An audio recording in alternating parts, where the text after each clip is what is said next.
সর্বনাশ হয়ে গেছে। সর্বনাশ হয়ে গেছে। পলাই গেছে। আমার বউ পলাই গেছে। বউ না, বউয়ের মা এক পোলার হাত ধরে পলাই গেছে। আব্বা আব্বা আমি এটা কি শুনলাম? আব্বা তুমি থাকতে পারাইলো কেন? আমি থাকতে পারলাম কেন এটা আমি কি জানি? একটা সাপোর্টে তোর গাল ফাটাই দেবো। আব্বা ওর বিয়াটা কি হইব না? জীবনে প্রথম কত শখ করে বিয়া করতে আসছিলাম, মেয়ের মা পালাই গেছস বিয়া পরের দিন যাই বিয়ার দিনই যাই তুই তো এই যে কিন্তু প্রোডাক্ট না দিয়ে বাড়িতে যাবো না, মনে রাখো।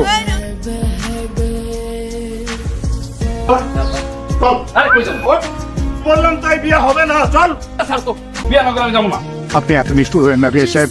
আমার স্ত্রী অপরাধ করছে, কিন্তু আমার মেয়ে তো কোনো অপরাধ করে নাই ভাই। আপনি চুপ করেন মিয়া, আপনার কোনো কথাই শুনতে চাই না। আমি তখন কইছি এই বিয়ে হইব না, কাপড় চল। না আব্বা আমি যাবো না, আমি জীবনে প্রথম তোর সাথে আমি এই বাড়ি থেকে বিয়া না করে আমার বাড়িতে যাবো না। তোর এত বড় সাহস, আমার মুখের উপরে একথা বলতে পারলি? দোষ তোর মেয়ের না, মেয়ের মা গেছে এমন লাগে পাইগা, এটা মেয়ের মার দোষ। মেয়ের তো কোনো দোষ নাই, মেয়ের বিয়ে করে ফেলে কি কর? বৃক্ষ যদি ভালো না হয়, সেই বৃক্ষের ফল কখনো ভালো হইতে পারে না।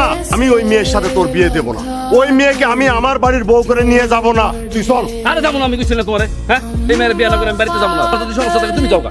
তাহলে তুই বিয়ে কর। তুই যদি এই মেয়েকে বিয়ে করিস তাহলে আজকে থেকে আর বাড়ির দরজা চিরদিনের জন্য তোর বন্ধ।